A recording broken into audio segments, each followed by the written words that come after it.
So the latest Profanatica album is called Krux Simplex, and it was released in September through Season of Mist. Paul, when did you start working on this album? Probably from now, when it just came out, probably a good year and a half ago. Did you go into this album wanting to do anything different from the previous album?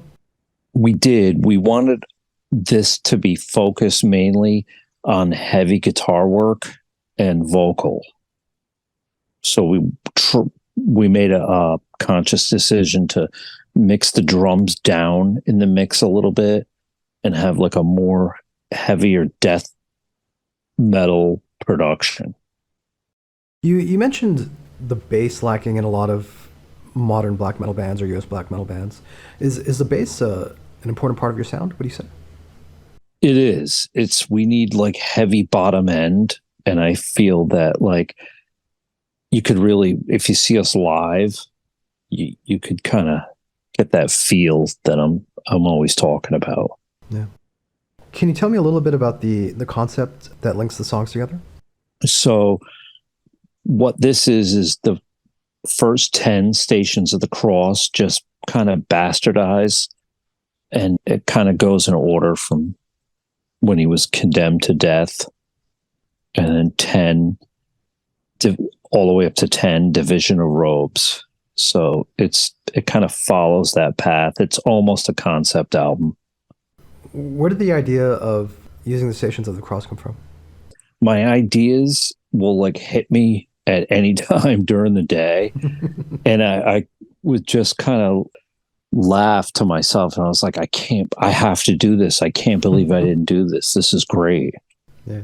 And it almost, I mean, the one thing that's different about this album than the last ones is that I took more care in each syllable and how they fit together, and there's a lot more vocals in this than the previous ones. A lot of lyrics in this. Why the first 10? Why not all 14? Honestly, because I kind of made a mistake and I thought there were only 10. And then we kind of ran out of time, so we will have to, which we're kind of working on right now, finish it and do the last 4, maybe on an EP or something. Profanatica's always been known for the blasphemous lyrics. I'm curious if that's something that came from your background or if it's just something you liked about black metal. Well, all right. So we were influenced by Sarcophago in Rye, and when that we had already had talks of doing another band like that, and it just that so our style black metal, we couldn't do another style without the Blasphemies. Like that just kind of came out of us. Okay. So it was like natural that was part of it, probably due to religious upbringings. Yeah. And the information is fascinating still. So we're still not sick of it. We have a lot more to say. Where did you end up recording the album? So we recorded it at my friend's studio, Dead Lamb Studios, and Arthur Risk got the final mix and mastering credits for that. Do you want to mention who your friend was who engineered the album? No, he doesn't want to be named. Okay. He doesn't want to be associated with Profanatica, or? I guess so, yeah.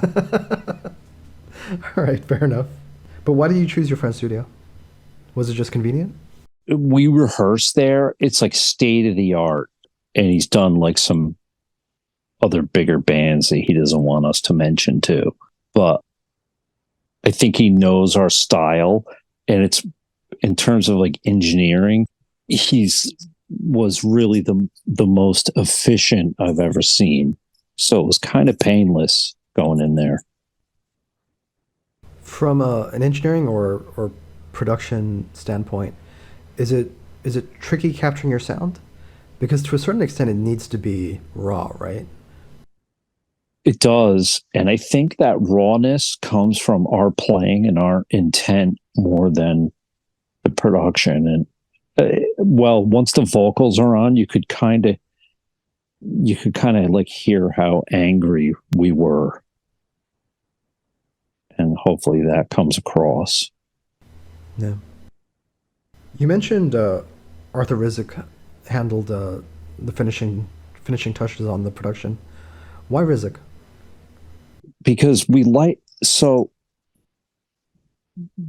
I felt we deserved like a not polished but a bigger sound. That was we made a decision to go more of a sound with some bite rather than decay, which is like bathed in reverb, like some of our older ones, or the Rotting Incarnation of God had a lot of reverb on it. I wanted the opposite, so it was like right in your face. The difference is that with the one we just chose, like more bite, more of like a heavy death metal production, but our style of black metal, I think it fits. And I also, one of the other things is you can't disguise and kind of hide under the reverb, whereas a lot of mistakes will show. It's a little bit cleaner this time. Yeah. When you first heard those super trebly, high gain productions coming out of Scandinavia, what was your reaction to that?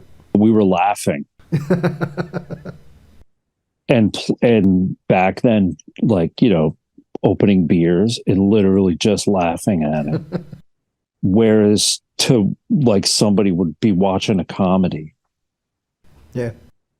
And we didn't just hear it and be like, oh, that's not our style, but good for them. We were like, that fucking sucks.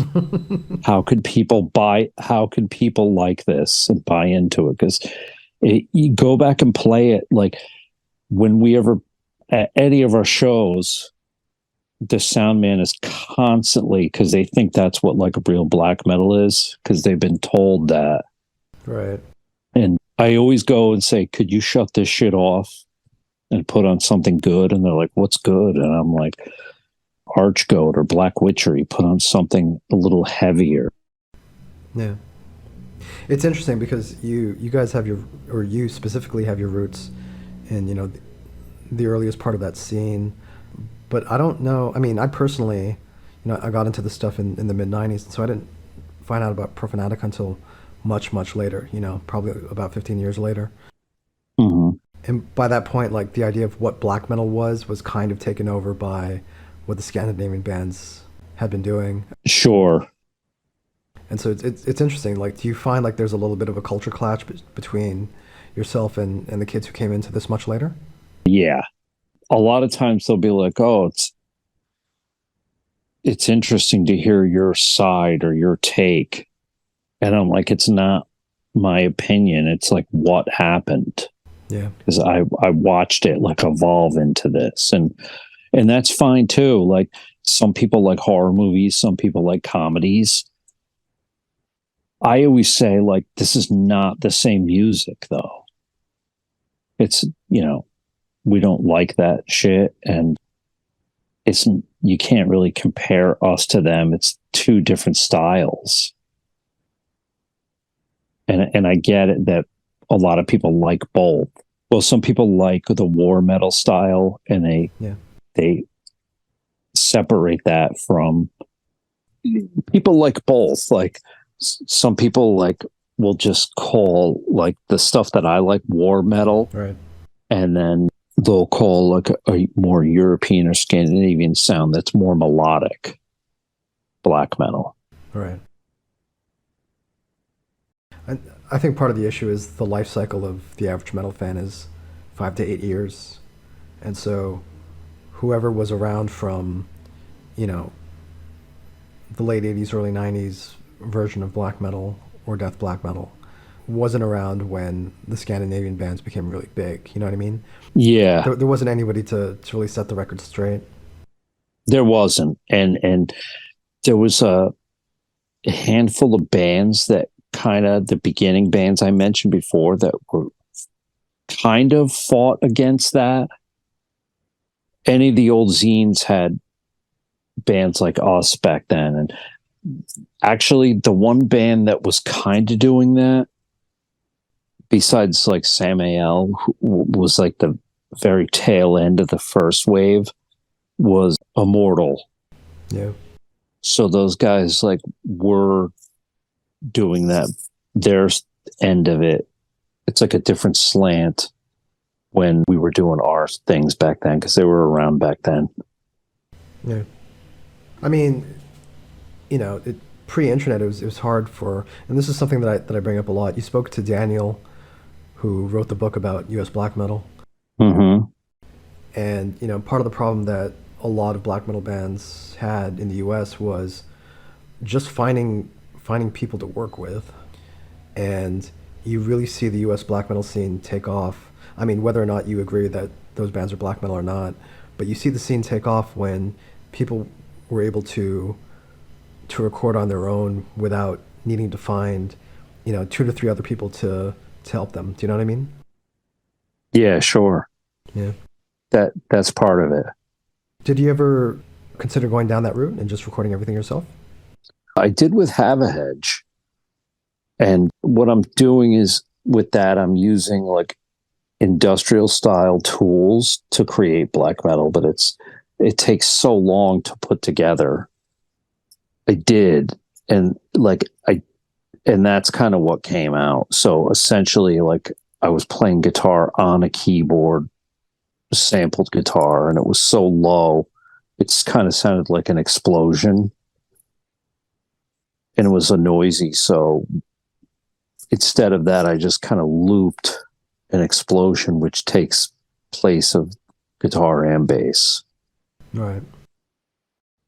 But in terms of like picking up a guitar yourself and handling the riffs yourself, that wasn't something you were interested in? No, because it's almost like learning a whole other language. Yeah. The way I wanted it, because I always say, like, to be in Profanatica, you have to be way better than you need to be. And another thing is, like, if somebody grew up playing the Scandinavian style, as good as some of those guitar players are, some are amazing, they would not be able to cut it in Profanatica. Like, they don't have that, like, strong picking hand or the mindset, unless you have to come from a death metal background to understand or a punk background. It's a lot of down picking, right? Yeah.